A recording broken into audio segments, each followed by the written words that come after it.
আল্লাহর জমিনে আল্লাহর দ্বীনের ঝান্ডা সমুন্নত রাখতে, আল্লাহর পয়গম্বরের ইজ্জতের হেফাজত করতে, এদেশের নাস্তিক্যবাদকে রুখতে, এদেশে ইসলামকে উপড়ে ফেলার সকল ষড়যন্ত্রকে রুখার জন্য যদি এর চেয়ে বড় ত্যাগ এবং কোরবানির প্রয়োজন হয়, হাসি মুখে আমরা সেই ত্যাগ করতে প্রস্তুত রয়েছি। জীবন দিতে হলে জীবন দিতে প্রস্তুত রয়েছি।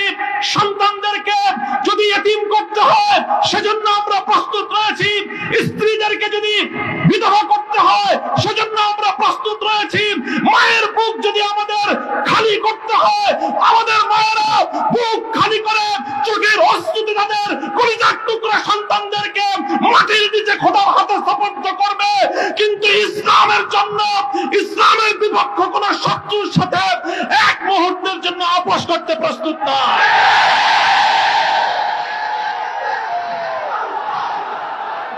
সবাই কম, আমার স্পষ্ট পয়গাম, সব অন্যায়ের ক্ষমা রয়েছে, গাদ্দারি আর বিশ্বাসঘাতকতার কোনো ক্ষমা নাই। যারা গাদ্দার এবং বিশ্বাসঘাতক হিসেবে পরিচিত হবে, প্রমাণিত হবে, আগামী দিনে তাওহীদি জনতা তাদেরকে ঠাঁই দেবেন না ইনশাআল্লাহ। ওলামায়ে কেরাম, হেফাজত নেতৃবৃন্দ যেভাবে শপথে বলিয়ান হলেন, যারা আমাদেরকে এভাবে সমর্থন যোগাচ্ছেন, আপনারা তো সমর্থন যোগাচ্ছেন, কিন্তু আপনারা কি কথাটা টের পান যে আপনাদের এই অভূতপূর্ব সমর্থনের কারণে রাষ্ট্রযন্ত্রের পক্ষ থেকে আমাদের উপর চাপটা কিন্তু আরো বেশি বেড়ে যায়।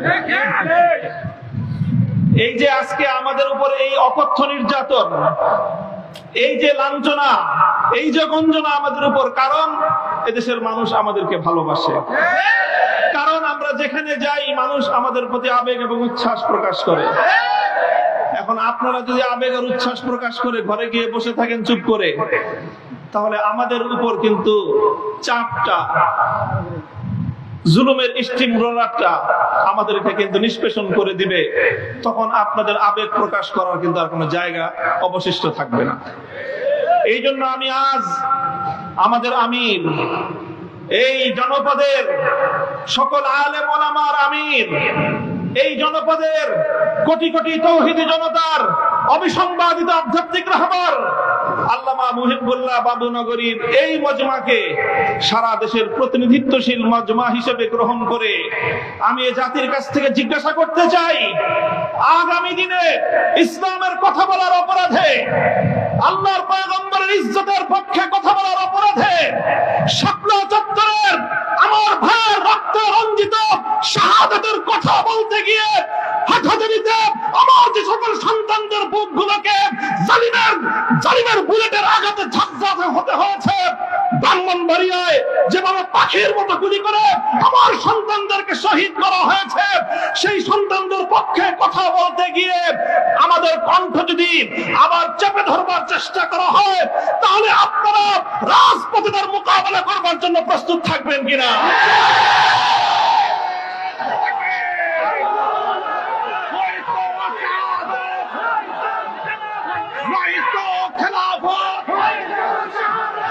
সংগ্রামী সাথী ও বন্ধুগণ,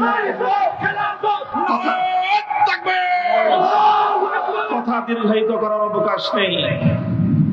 আমি আমার দীর্ঘ কারাবন্দিত্বের সময়ে আল্লাহ পাক রব্বুল আলামিনের রহমতের উপর আমার আস্থা, অবিচল বিশ্বাস ছিল যে আল্লাহ রব্বুল আলামিন নতিজা ভালো করবেন, উত্তম ফলাফল আমাদেরকে দিবেন, সে আস্থা এবং বিশ্বাস ছিল।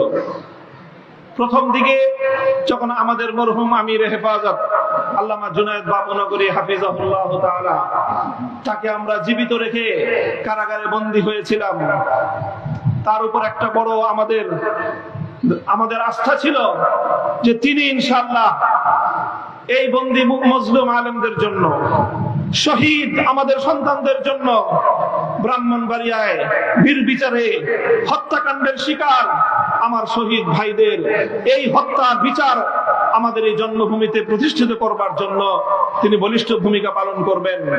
আমাদের কারাবন্দীদের পক্ষে তিনি জাতিকে, জনমতকে সংগঠিত করবার জন্য বলিষ্ঠ ভূমিকা রাখবেন।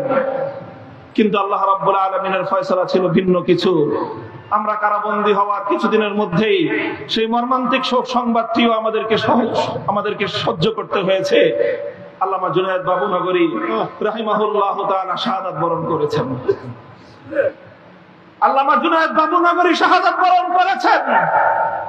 এরপরে অধীর উৎকণ্ঠা নিয়ে অপেক্ষার প্রহর গুনছিলাম যে আমাদের আস্থার এই মঞ্চে কে বসবেন। যখন জানতে পারলাম ওলি ইবনে ওলি, এ জাতির শ্রেষ্ঠ সন্তান, আস্থার মূর্ত প্রতীক আল্লামা শাহ মুহিবুল্লাহ বাবুনগরী হাফিজাহুল্লাহ তাআলা ইমারতের এই ঝান্ডা তিনি নিজ হাতে তুলে নিয়েছেন, সিজদায় শুকর আদায় করেছি, আস্থায় বুক বেঁধেছি যে ইনশাআল্লাহ একদিকে তিনি আরশের মালিকের সঙ্গে রাতের বেলায় চোখের অশ্রু ছেড়ে তিনি এই সংকট উত্তরণের জন্য আল্লাহ পাক রব্বুল আলামিনের সাহায্যকে জমিনে টেনে আনবার জন্য চেষ্টা করবেন। অপরদিকে তিনি জীবন দিবেন, কিন্তু কোন জালিমের রক্তচক্ষুকে পরোয়া করবেন না, কোন জালিমের সামনে তিনি মাথা নোয়াবেন না। এই আস্থা ছিল এবং আলহামদুলিল্লাহ আলহামদুলিল্লাহ আমি আমার উপলব্ধি হলো এই যতটুকু আস্থা শুরুর সূচনাতে ছিল আজ পর্যন্ত আমরা আমাদের আমির হেফাজতের থেকে তার আচার আচরণ, তার ভূমিকা আমাদের আস্থার চেয়ে বহুগুণ বেশি পেয়েছি। আমাদের আমির আল্লাহর পক্ষ থেকে আমাদের জন্য অনেক বড় নিয়ামত। ইনশাআল্লাহ আমির হেফাজতের হাতকে যদি আমরা এভাবে শক্তিশালী রাখতে পারি, এদেশে আমাদেরকে জুলুম করতে পারবে, আমাদেরকে গুলি করে হত্যা করতে পারবে, কারাগারগুলোকে আমাদেরকে দিয়ে ভরপুর করতে পারবে। বাংলাদেশে কারাগারের সর্বমোট আসন হলো 70,000।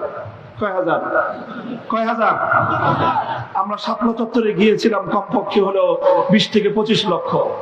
70,000 হেফাজতের কর্মীরা কারাবন্দী হবে, কিন্তু জালেমের সামনে মাথা নোয়াবে না। এই দেশের 1 ইঞ্চি মাটি নাস্তিক্যবাদ এবং ইসলাম বিদ্বেষের জন্য কারো হাতেই যারা দেবে না ইনশাআল্লাহ। আমাদের সকলকে তৌফিক দান করুন, কবুল করুন। আমাদের আমির হেফাজত সহ আকাবিরিনদেরকে আল্লাহ পাক দীর্ঘ নেক হায়াত দান করুন। ওয়া আখিরু দাওয়ানা আলহামদুলিল্লাহি রাব্বিল আলামিন।